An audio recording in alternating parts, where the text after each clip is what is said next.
आप देख रहे हैं एबी स्टार न्यूज। मैं हूं आपके साथ सपना वर्मा। उत्तराखंड के बुलेटिन हमारी देवभूमि में आप सभी का स्वागत है।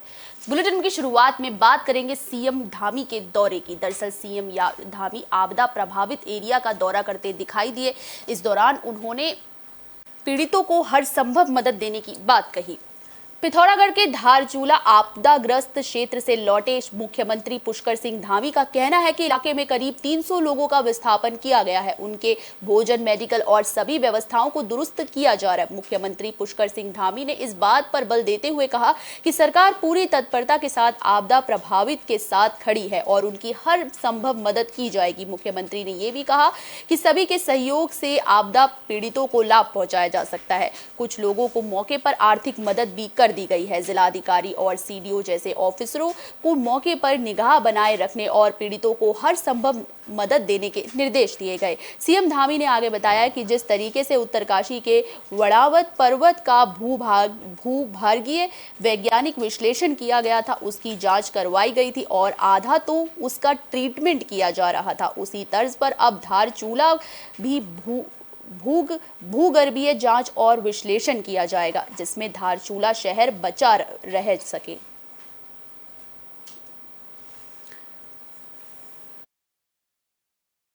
पूरा धारचूला शहर उसकी जद में आ गया है और बिजली का संपर्क है, दूरसंचार का संपर्क है, पुलों का संपर्क है, सड़क कनेक्टिविटी है, काफ़ी कट गई है। उसको जल्दी से जल्दी रिस्टोर करना हमारी प्राथमिकता है।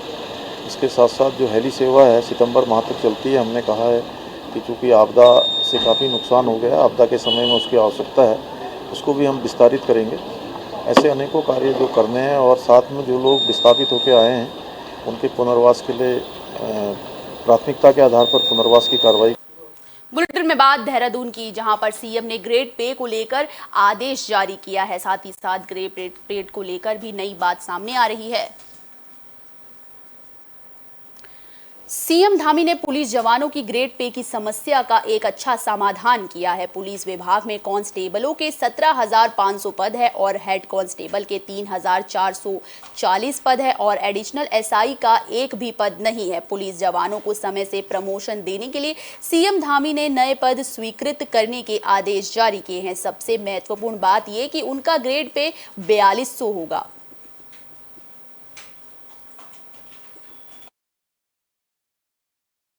जहाँ 5200 से भी अधिक पुलिस के जो कर्मचारी हैं, पुलिसकर्मी हैं, जवान हैं, उन सभी को प्रमोशन का अवसर मिलेगा। उनको एक प्रोत्साहन के रूप में जहाँ पर 4200 उनका ग्रेड पे होगा, एक महत्वपूर्ण पद है। और उसके साथ साथ 1750 नए पद भी एडिशनल एसआई के बनेंगे और 1750 पद जो है हमारे हेड कांस्टेबल रैंक के बनेंगे। बुलेटिन में बात बाजपुर की, जहां पर सड़क हादसे का कहर देखने को मिला। दरअसल बाइक और कार की टक्कर हो गई। इसमें 3 लोगों के घायल होने की बात सामने आ रही है। उधम सिंह नगर में रोड दुर्घटनाओं का ग्राफ दिन प्रतिदिन बढ़ता जा रहा है, जिसमें आए दिन सड़कें लाल होती जा रही हैं। ताजा मामला बाजपुर का है, जहां दोराहा में राष्ट्रीय राजमार्ग 74 पर बाइक और कार की भिड़ंत हो गई, जिसमें बाइक सवार 5 लोगों में से 2 की मौके पर ही मौत हो गई और 3 लोग घायल हैं। गंभीर रूप से घायल 3 लोगों को उपचार के लिए हायर सेंटर रेफर कर दिया गया है। मामले का एक सीसीटीवी फुटेज भी सामने आया है।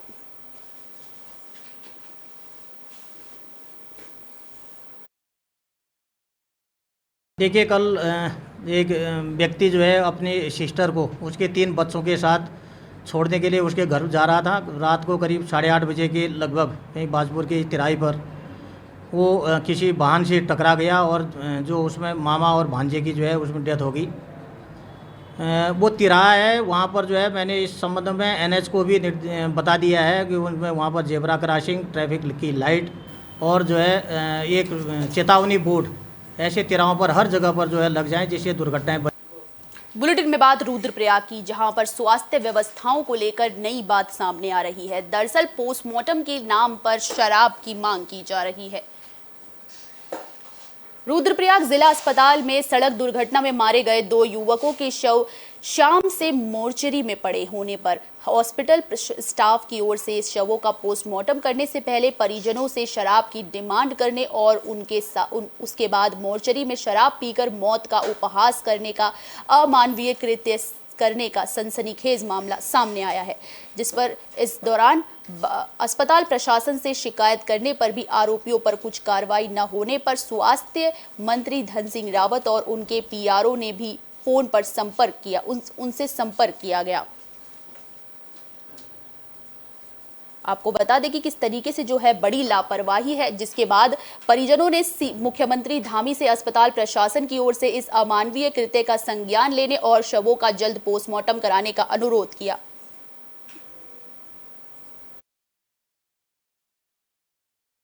अपने भांजे के लिए आ रखा हूँ, जिनकी डेड बॉडी आ रखी है और दुर्घटना ग्रस्त हो गई है। रास्ते में जो गाड़ी का थोड़ा सा डिस्टर्बेंस हो गई है, जिसके कारण दोनों को डेड बॉडी मिलने के लिए देर हो रही है। यहाँ पे जो पोस्टमार्टम के लिए रुके हैं हम सुबह से, यहाँ से अभी 5 बजने वाली है, अभी तक हमें डेड बॉडी की प्राप्ति नहीं हुई है। रखी थी कहाँ पे?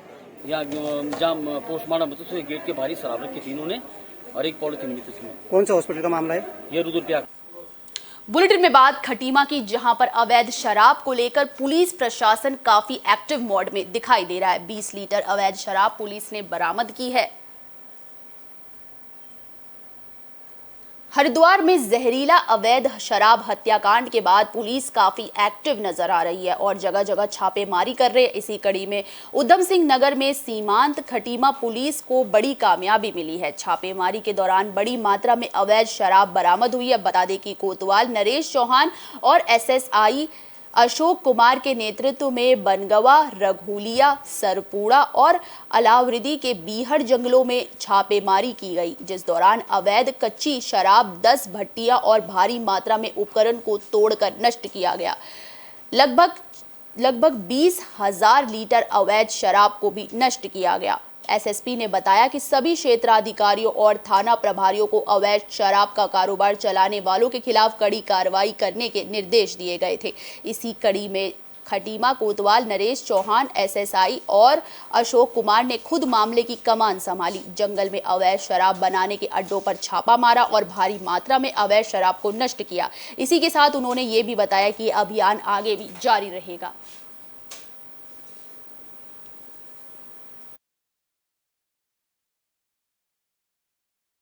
हमारे खटीमा सर्कल के 3 थानों के द्वारा आज जो कच्ची शराब बन रही है क्षेत्र में, उसके विरुद्ध कार्रवाई की गई।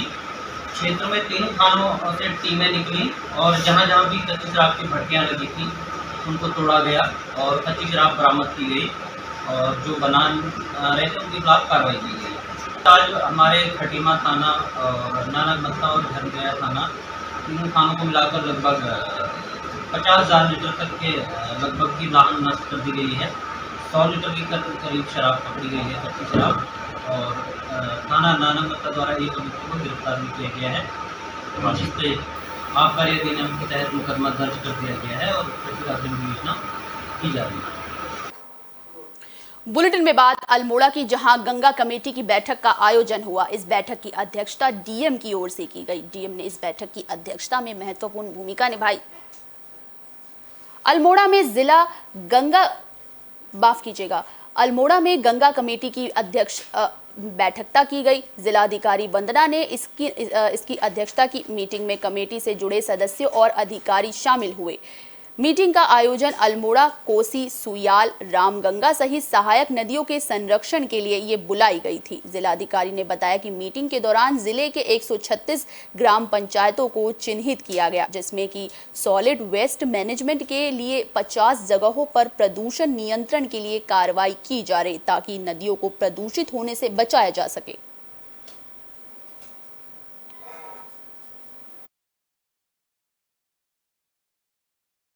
अभी लगभग कुछ 50 पॉइंट ऐसे निकल कर आए हैं जिसमें पानी जो है वो नदी के अंतर्गत गिरता है और सोकपिट वगैरह की व्यवस्थाएं ग्राम पंचायतों में नहीं है। वहाँ पर स्वजल के माध्यम से सोकपिट निर्माण किए जाने की कार्रवाई की जाएगी। 21 पॉइंट लगभग ऐसे निकल कर आए हैं ग्रामीण क्षेत्रों में, जहाँ पर कूड़ा जो है वो एकत्रित नदियों के किनारे ग्रामीण क्षेत्रों में किया जाता है।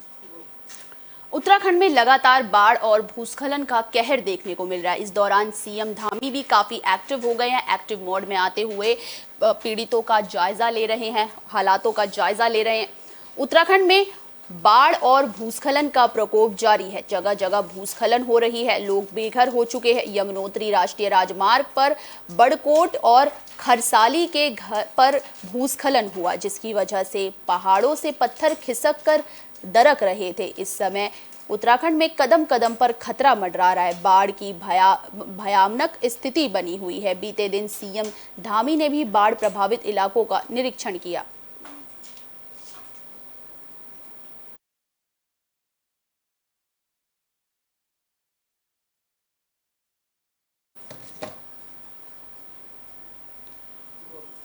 बुलेटिन में बात पौड़ी की, जहां पर शिक्षक भर्ती घोटाले में एसआईटी लगातार जांच करती जा रही है। लगातार बयानों को दर्ज करने का सिलसिला भी जारी है। एसआईटी की ओर से कार्रवाई तेज हो चुकी है।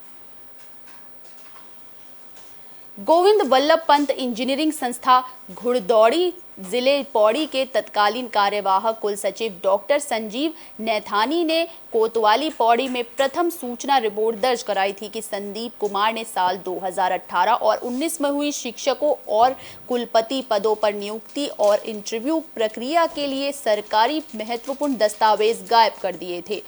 प्रथम सूचना रिपोर्ट के आधार पर कोतवाली पौड़ी ने धारा 409 और 477 के तहत मुकदमा पंजीकृत किया था, जिस संबंध में शासन स्तर से उच्च स्तरीय एसआईटी जांच के आदेश पारित किए गए, जिसकी क्रम में एसएसपी पौड़ी यशवंत सिंह चौहान की अध्यक्षता में जिले स्तर पर एसआईटी गठित की गई। वहीं सीओ पौड़ी प्रेमपाल टमटा ने बताया कि एसआईटी की ओर से लगातार संस्था के विभिन्न दस्तावेजों की जांच और संस्थान के विभिन्न अधिकारियों और कर्मचारियों के बयान दर्ज किए जा रहे हैं। एसआईटी की ओर से अभियुक्त संदीप कुमार उपरोक्त के विरोध शिक्षकों और कुल सचिव पदों पर नियुक्त साक्षात्कार प्रक्रिया के सरकारी महत्वपूर्ण दस्तावेज गायब करने के प्रमाण उपलब्ध होने के आधार पर पुलिस की ओर से संदीप को देहरादून क्षेत्र से गिरफ्तार कर लिया गया है, जिसे कोर्ट के सामने पेश करने के बाद जेल भेज दिया गया है।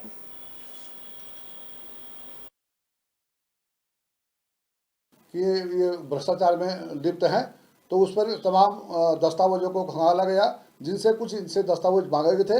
इन्होंने वो दस्तावेज जो है प्रस्तुत नहीं किए हैं, जिस पर आज जिसके संबंध में श्रीमान डीजीपी महोदय ने एक एसआईटी गठित की थी। उसके बाद एसआईटी ने पूरी कार्रवाई करने के बाद जो है आज इनको इनके निवास देहरादून से गिरफ्तार कर लिया। बुलेटिन में बात हरिद्वार की, जहां पर डबल मर्डर से सनसनी फैल गई। दरअसल एक बेटे ने अपने पिता के हत्या का बदला लिया। हरिद्वार से डबल मर्डर का मामला सामने आया। बता दें कि मामला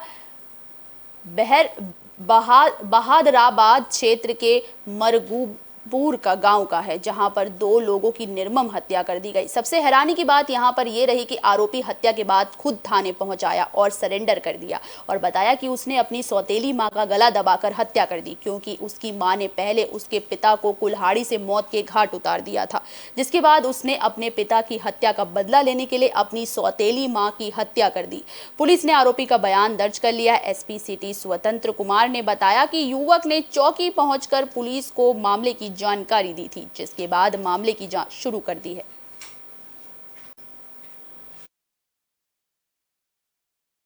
इंजमान उल हक हैं और उनकी वाइफ हैं सितारा। दोनों लोगों का मर्डर हुआ। जिसने मर्डर किया वो इंजमान उल हक का बेटा ही है और वो चौकी में गया, उसने ही सूचना दी कि मैंने मर्डर किया है और बाकी तहकीकात की जा रही है। बुलेटिन में बात पौड़ी की, जहां पर कार और बाइक में भिड़ंत हो गई। इस दौरान कार सवार महिला ने बाइक सवार पर थप्पड़ जड़ दिए। पौड़ी जिले के यमकेश्वर विधानसभा के लक्ष्मण झूला थाना क्षेत्र के अंतर्गत नशे में धुत हरियाणा के युवक ने हूटर बजाते हुए एक बाइक सवार को टक्कर मार उड़ाने की कोशिश की। बाल बाल बचे बाइक सवार ने जब कार को रोका तो दोनों पक्षों के बीच बहसबाजी हो गई। इस दौरान कार सवार महिला ने उतरकर बाइक सवार को थप्पड़ पर थप्पड़ मारने शुरू कर दिए। विवाद बढ़ा तो मामला थाने तक पहुंच गया। पुलिस ने मेडिकल कराया तो कार चला रहे युवक की ओर से शराब पिए जाने की पुष्टि हुई। लक्ष्मण झूला थाना प्रभारी निरीक्षक संतोष सिंह ने बताया कि पुलिस ने युवक के खिलाफ चालान काट ड्राइविंग लाइसेंस जब्त कर दिया है। लाइसेंस निरस्त करने की प्रक्रिया भी आरटीओ पौड़ी को पुलिस ने भेज दी है। पुलिस ने कार को भी कब्जे में लेकर सीज कर दिया है। पुलिस ने थप्पड़ मारने वाली महिला के खिलाफ भी पुलिस एक्ट में कार्रवाई की है। बता दें कि इसका वीडियो भी अब सोशल मीडिया पर वायरल हो रहा है।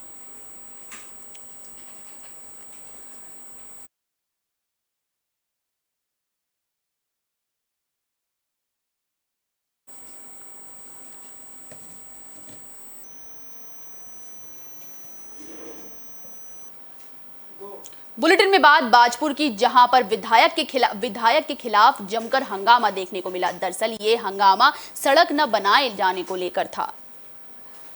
बाजपुर के ग्राम बासखेड़ा गढ़ी में ग्रामीणों की ओर से बीते कई सालों से विधायक अरविंद पांडे से सड़क निर्माण कराए जाने की मांग की जा रही थी, लेकिन सड़क निर्माण कार्य शुरू नहीं होने से ग्रामीणों के सब्र का बांध टूट गया, जिससे आक्रोशित होकर ग्रामीण इकट्ठा हुए और गदरपुर विधायक अरविंद पांडे के खिलाफ जमकर नारेबाजी की।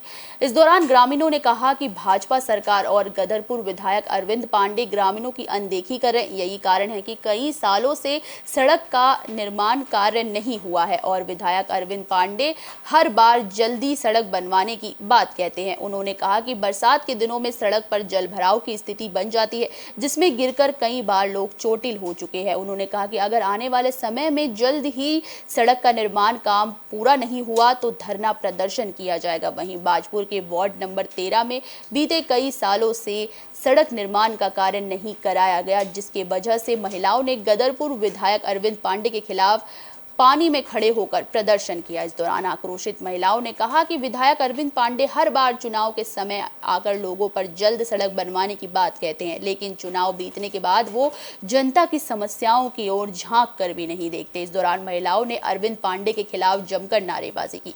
साथ ही महिलाओं ने कहा कि बीते विधानसभा चुनाव में गदरपुर विधायक अरविंद पांडे ने वोट लेने के लिए लोगों से एक बार और मौका देने की बात कही थी, लेकिन चुनाव जीतने के बाद जनता से विधायक अरविंद पांडे ने फिर से मुंह मोड़ लिया।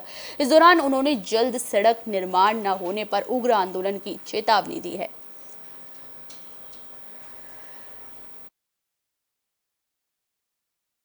भैया हम तो बहुत परेशान है और बहुत नाराज भी है उनसे। एक बार देखने के लिए नहीं आए यहाँ को, और जब अभी चुनाव हुए थे तब भी आए थे, हाथ जोड़ जोड़ के कह गए मैं जरूर आऊँगा, जीतूंगा तो एक मौका दो और हमें आओ, यहाँ आएंगे, तुम्हारे सब सड़कें बनी हुई पास हुई हैं सड़कें बोले, लेकिन कहाँ हुए। हमने 15 साल उनको यहाँ का विधायक बना के रखा, अभी चौथी बार फिर। जी हमारा विरोध इसीलिए है क्योंकि पिछले 25 साल से हमारी सड़क किसी ने नहीं बनाई। यहाँ पे विधायक रह रहे हैं, पिछले 20 साल से अरविंद पांडे विधायक हैं यहाँ के, उनके पास हम 10-15 बार गए हैं, पूरा गाँव गया है और हमेशा जब भी हम जाते हैं कोई नहीं, आपकी रोड तो कल बन जाएगी, आपकी रोड तो परसों बन जाएगी, सब काम हुआ पड़ा है, सब काम हुआ पड़ा है। और अपने दूसरे जो उनको लगता है कि यहाँ भी जहाँ पे पॉपुलेशन ज़्यादा है या कुछ उनके करीबी हैं वहाँ पे तो वो काम करवा रहे हैं। बुलेटिन में बात हरिद्वार की, जहां पर पूर्व सीएम ने शराब कांड से मरे उनके परिजनों से मुलाकात की है। शराब कांड में मारे गए लोगों के परिजनों से सीएम ने भेंट की है। 2 दिन पहले चर्चित शराब कांड से जुड़े गांव में अब सियासी दिग्गजों का आना जाना शुरू हो चुका है।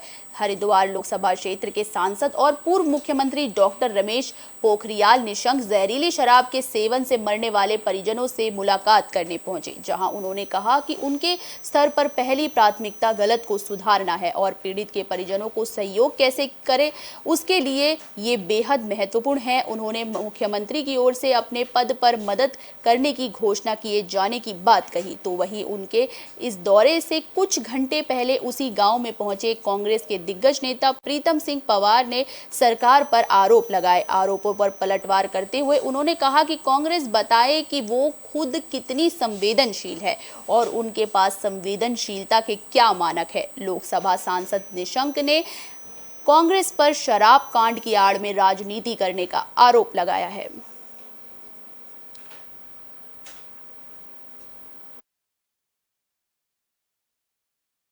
इस गांव सभा के सब लोगों को कि जो भी गलत होगा, क्योंकि हमको अपनी पीढ़ी को खड़ा करना है, अच्छा करना है, और यहाँ जो भी गलत होगा उसको ठीक ठाक कर देंगे हम। और वो कितने संवेदनशील है, उनके पास संवेदनशीलता का क्या मानक है, पूछते ना आप।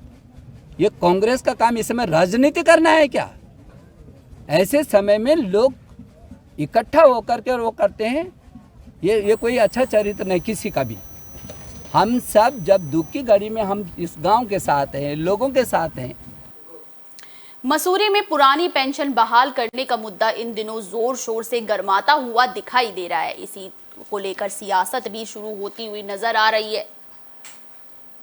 मसूरी में पुरानी पेंशन बहाली का मामला काफी गर्माता हुआ दिखाई दे रहा है। इसी कड़ी में पुरानी पेंशन बहाल के राष्ट्रीय अध्यक्ष विजय कुमार बंधु ने इस समय उत्तराखंड के दौरे पर है। विजय कुमार बंधु ने प्रेस कॉन्फ्रेंस की और बताया कि पुरानी पेंशन बहाली को लेकर काफी लंबे समय से शिक्षक और कर्मचारी आंदोलन कर रहे हैं। उत्तराखंड में 1 लाख से अधिक शिक्षक और कर्मचारी इस योजना से जुड़े हैं और पूरे देश में 70 लाख लोग इस योजना से धीरे धीरे जुड़े हैं। लोग लगातार आंदोलन कर रहे हैं। झारखंड, छत्तीसगढ़ और राजस्थान के साथ ही पश्चिम बंगाल में भी पुरानी पेंशन योजना लागू कर दी गई है। इस आंदोलन को लेकर जल्द दिल्ली में एक बड़े आयोजन की तैयारी की जाएगी, जिसमें इस दौरान रैली में पीएम मोदी से अपील की जाएगी कि वे सभी राज्यों में पुरानी पेंशन लागू करने के लिए घोषणा करें। अगर उनकी मांग को पूरा नहीं किया जाता तो वो उग्र आंदोलन करेंगे।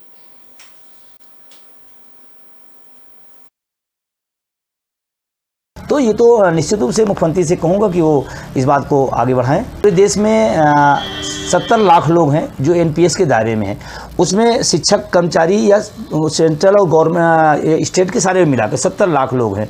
और अभी हमारी आगे की जो तैयारी है सेंट्रल के लिए, हम लोग 23 में दिल्ली के अंदर एक बहुत बड़ी रैली करने की तैयारी में है। बुलेटिन में बात उत्तरकाशी की, जहां पर नए ट्रैकों की खोज जारी है। इसको लेकर 28 तारीख की डेट भी सामने आई है। Snow spider track and tour के लीडर विष्णु सेमवाल और माउंट संतोप पंथ परिक्रमा एक्सप्लोरर की टीम की ओर से नए ट्रैकों की खोज की गई है। ये दल सतोपंथ परिक्रमा एक्सप्लोरर करके सकुशल उत्तरकाशी पहुंच चुकी है। ये दल 28 अगस्त को उत्तरकाशी से रवाना हुआ था, जो गंगोत्री भुजवासा होते हुए नंदन वासुकी ताल बेस कैंप पहुंचा। ट्रैक एंड टूर की पूरे टीम स्टाफ और मेंबर ने ये डिसाइड किया है क्यों ना हम लोग इसको प्री मानसून पहले करें। तो प्री मानसून से पहले हमें जो ये ऑब्स्टिकल मिला था क्रेवास का, वो पूरा उस समय हिडन रहेगा और हम लोग कोशिश करेंगे कि नाइट मार्च करेंगे और नाइट मार्च के टाइम हमारा सक्सेसफुल होगा। तो मई जून में हमने ये प्लान। बुलेटिन में बात मसूरी की, जहां पर पूर्व राज्यसभा सांसद ने प्रेस कॉन्फ्रेंस की और यूकेएसएससी मामले को लेकर अपनी राय रखी। कांग्रेस के पूर्व राज्यसभा सांसद प्रदीप टम्टा ने मसूरी में पत्रकारों से वार्ता करते हुए कहा कि उत्तराखंड में भर्ती घोटाले को लेकर लगातार सीबीआई जांच की मांग कर रहे हैं, लेकिन प्रदेश की पुष्कर सिंह धामी इस पर गंभीर नहीं है। उन्होंने कहा कि विधानसभा में हुए भर्ती घोटाले की जांच तो विधानसभा अध्यक्ष रितु खंडूरी की ओर से एक कमेटी बनाकर कराई जा रही है, लेकिन उससे कुछ होने वाला नहीं। सीएम धामी अधीनस्थ चयन आयोग में हुए महाभर्ती घोटाले से लोगों का ध्यान भटकाने को लेकर विधानसभा की जांच कराई जा रही है। उन्होंने कहा कि प्रदेश में सभी बेरोजगार और राजनीतिक संगठन एक स्वर से सीबीआई जांच की मांग कर रहे हैं, लेकिन सरकार इसके लिए तैयार नहीं है। अगर चयन आयोग में लाखों रुपए लेकर पेपर बेचे गए, सरकारी गोपनीयता को भंग करने का काम किया गया है, तो इस पर कार्रवाई हो।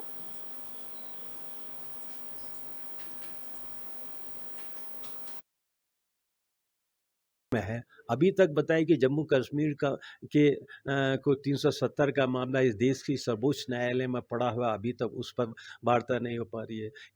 EWS का जो रिजर्वेशन का मामला, उस पर बात नहीं हो पा रही है। तो हर इंस्टीट्यूशन कमज़ोर हो रहा है, इसलिए भारत जोड़ने की यात्रा हो रही है। और कांग्रेस की यात्रा को देश के लोगों का रिस्पॉन्स मिल रहा है। जितना तमिलनाडु, कन्याकुमारी से आज हम राहुल गांधी जी केरल में पहुंच गए हैं, और सिर्फ कांग्रेस पार्टी के लोग ना, वो सिविल सोसाइटी के लोग भी इस यात्रा। बुलेटिन के आखिर में बात काशीपुर की, जहां पर वाहन स्वामियों के बीच में टक्कर देखने को मिली। उधम सिंह नगर के काशीपुर में वन विभाग और खनन वाहन स्वामियों में चेकिंग के दौरान धक्का मुक्की देखने को मिली, जिसकी वीडियो भी सोशल मीडिया पर वायरल हो रही है। वन विभाग की टीम काशीपुर की 4 लेन पर चेकिंग करने पहुंची थी। प्राइवेट वाहन में बिना वर्दी के वन विभाग के कर्मचारी खनन की गाड़ियों को रोक रहे थे, जिससे वाहन स्वामी बौखला उठे और वन विभाग की टीम और खनन वाहन स्वामी के बीच गर्मा गर्मी हो गई। वन विभाग की टीम के साथ वाहन स्वामी धक्का मुक्की करने लगे, जिसका वीडियो भी अब सोशल मीडिया पर वायरल हो रहा है। स्वामियों को आरोप है कि प्राइवेट वाहन से प्राइवेट लड़कों के साथ मिलकर बिना ड्रेस कोड के वन विभाग की टीम डंपर को रोकती है और चेकिंग के नाम पर उनसे पैसे लिए जाते हैं। साथ ही उन्होंने आरोप लगाया कि लगातार ये अपनी रेंज को छोड़कर दूसरी रेंज में आकर वाहन स्वामियों को परेशान करते हैं। काशीपुर रेंज का वन क्षेत्रीय अधिकारी ललित कुमार आर्य है, लेकिन जसपुर रेंज के वन कर्मचारी आकर यहाँ चेकिंग करते हैं। बहरहाल गर्मा गर्मी को देखते हुए जसपुर रेंज के वन क्षेत्रीय अधिकारी ने पुलिस और वन विभाग की टीम को बुला लिया और खनन की सभी गाड़ियों की चेकिंग की जा रही है। बहरहाल डीएफओ कुंदन कुमार मामले को गोलमोल करते दिखाई दे रहे हैं और अपने कर्मचारियों की गलती को छुपाने की कोशिश भी करते हुए नजर आ रहे हैं।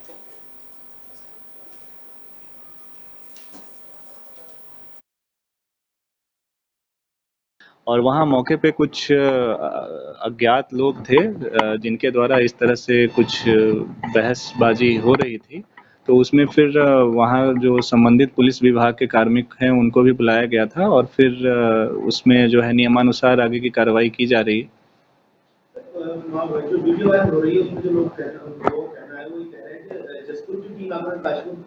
नहीं, ये कहीं भी जो है ये प्रभाग की टीम है और इसमें जो है ये उप प्रभागीय वनाधिकारी और प्रभागीय वनाधिकारी के निर्देशन में काम। उत्तराखंड के बुलेटिन हमारी देवभूमि में फिलहाल के लिए बस इतना ही। मुझे दीजिए इजाजत। देश और दुनिया से जुड़ी तमाम खबरों के लिए देखते रहिए AB स्टार न्यूज़। नमस्कार।